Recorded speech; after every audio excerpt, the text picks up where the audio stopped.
One two. Umar रोय तो है, मेरा गांव लोहागुड़ा है, रास्ता अच्छा नहीं है, बहुत दिकदारी होता है आने के लिए।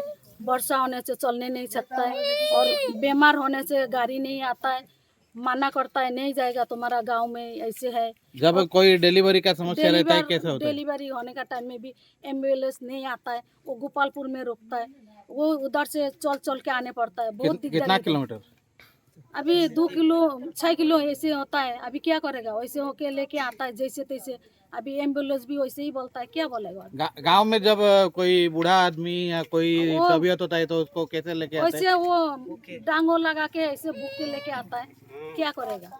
डांगो नहीं है, नहीं उपाय नहीं है, लेने नहीं सकता है, वैसे भूख के लेके गोपालपुर में जाने पड़ता है, ऐसे असुविधा होता है। इधर का आदमी तो क्या बोलेगा, रास्ता के लिए भी बहुत दिकदारी होता है। आदमी लोग तो आएगा, सरपंच लोग इलेक्शन दो बोलता है, हम रास्ता बना देगा।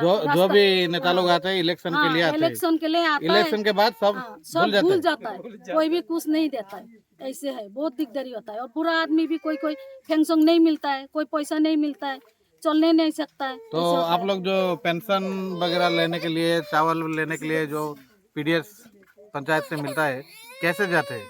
चल के जाने पड़ता है। बहुत बूढ़ा बूढ़ी आदमी है आपके बुरा गांव बुरी में, को वो कैसे लेके आते हैं? वही चांगी भूख के कोई कोई ले जाता है, चलने वाला नहीं सकने से डांगो लगा के ले जाता है। कोई कोई ऐसे ही फैमिली जाता है, उसको लेके जाने नहीं सकता है, तो ऐसे करता है, क्या करेगा, बहुत दिकदारी होता है।